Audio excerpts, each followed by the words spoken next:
Baik, sekarang kita kembali ke APD dalam kehidupan sehari-hari untuk melawan COVID. Jenis-jenis APD-nya dan cara menggunakan APD. Yang akan kita bahas di sini, karena untuk awam, jadi terbatas masker, face shield atau pelindung mata, pengganti gaun atau coverall. Perlu nggak sih kita pakai hazmat di pergi ke pasar misalnya. Terus kemudian perlu nggak sih kita pakai sarung tangan? Nah, kita akan bahas semuanya nanti.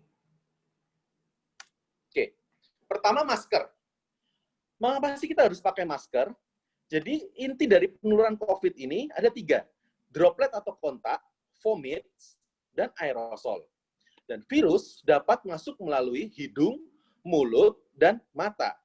Jadi yang harus kita lindungi itu adalah hidung, mulut, dan mata. Intinya ini. Intinya yang harus kita lindungi hidung, mulut, dan mata.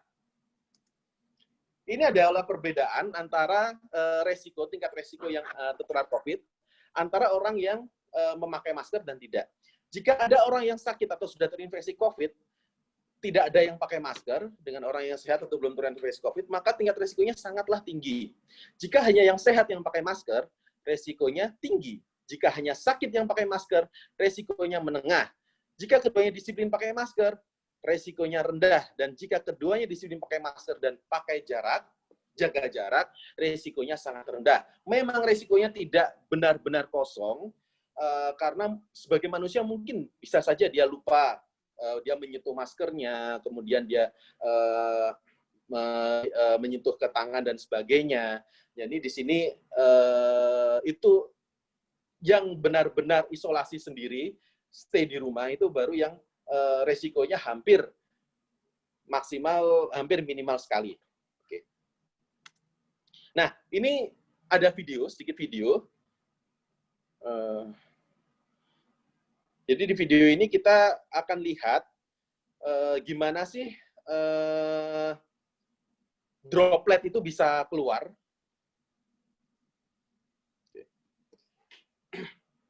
Seberapa jauhkah droplet yang bisa keluar? Nah, ini ada 4 kotak. Yang satu ini tidak pakai masker, yang satu masker kain satu lapis, kemudian yang sini masker kain 2 lapis, kemudian yang sini masker medis. Ini dia hanya ngomong biasa ya. Jadi seperti saya ini lagi ngomong biasa, lagi berhitung biasa. 4, 5 lah. Di sini jaraknya ada 5 cm. Jadi kalau seperti ini sekitar 25 cm droplet bisa menyebar. Belum kalau dia ngomongnya keras, mungkin bisa lebih dari 25 cm. Makanya yang paling aman memang jaga jarak 1-2 meter. Nah, ini kalau ngomong biasa. Kita bandingkan, kita lihat di sini, antara yang nggak pakai masker sama masker medis. Jauh sekali perbedaannya. Untuk memakai masker kain, masker yang 2 lapis lebih bagus daripada masker yang hanya 1 lapis. Jadi ini kita lihat lagi kalau dia batuk. Nah, kita bisa lihat di situ seberapa jauh droplet yang dipancarkan. Kita bedakan dengan yang tidak memakai masker, yang dengan memakai masker medis. Terlihat bedanya, dan ini lebih terlihat. Jadi pada saat dia bersin.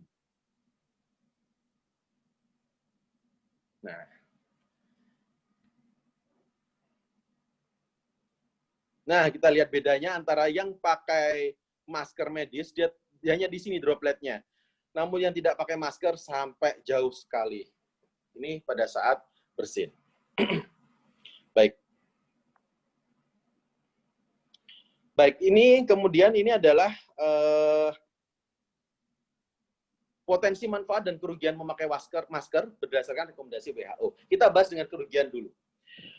Dengan memakai masker, bisa ada kemungkinan meningkatnya risiko kontaminasi diri akibat menyentuh dan menggerakkan masker, serta menyentuh mata dengan tangan yang terkontaminasi. Dan kemungkinan kontaminasi diri jika masker non-medis tidak diganti saat basah atau kotor. Hal ini dapat menciptakan kondisi yang baik untuk perkembangan mikroorganisme. Intinya bahwa kita harus tahu bagaimana cara memakai masker yang benar. Karena kalau kita tidak tahu cara memakai masker yang benar, justru akan meningkatkan kontaminasi diri kita. Kemudian, ini juga bisa, kalau kita salah pilih masker, kita bisa merasakan sakit kepala atau kesulitan bernafas akibat jenis masker yang digunakan. Bisa juga kemungkinan mengalami lesi di kulit wajah, dermatitis atau jerawat. Tapi kalau saya tanya, pilih mana sih tertular COVID atau jerawatan? Kalau saya sih pilih jerawatan ya. Nah, kemudian kesulitan berkomunikasi dengan jelas dan kemungkinan rasa tidak nyaman. Nah, kerugiannya ada lagi rasa aman yang palsu. Dengan pakai masker, udahlah nggak usah jaga jarak. Padahal kan masker hanya melindungi hidung dan mulut. Kita mata tetap belum terlindungi. Jadi kita tetap harus protokol-protokol kesehatan lainnya tetap harus kita lakukan. Kemudian bisa juga kepatuhan penggunaan masker yang rendah dan isu-isu pengolahan limbah dan yang lainnya. Nah, kemudian manfaatnya penurunan kemungkinan resiko pajanan dari orang yang terinfeksi sebelum mengalami gejala. Jadi semua kerugian tersebut bisa kita ambil manfaatnya dengan manfaat yang ini. Bisa kalah dengan manfaat yang ini, yaitu penurunan risiko pajanan dari orang yang terinfeksi sebelum mengalami gejala. Karena kita tidak tahu siapa saja orang yang sudah positif. Terus kemudian ada manfaat-manfaat yang lainnya. Tapi yang paling penting adalah manfaat yang pertama ini.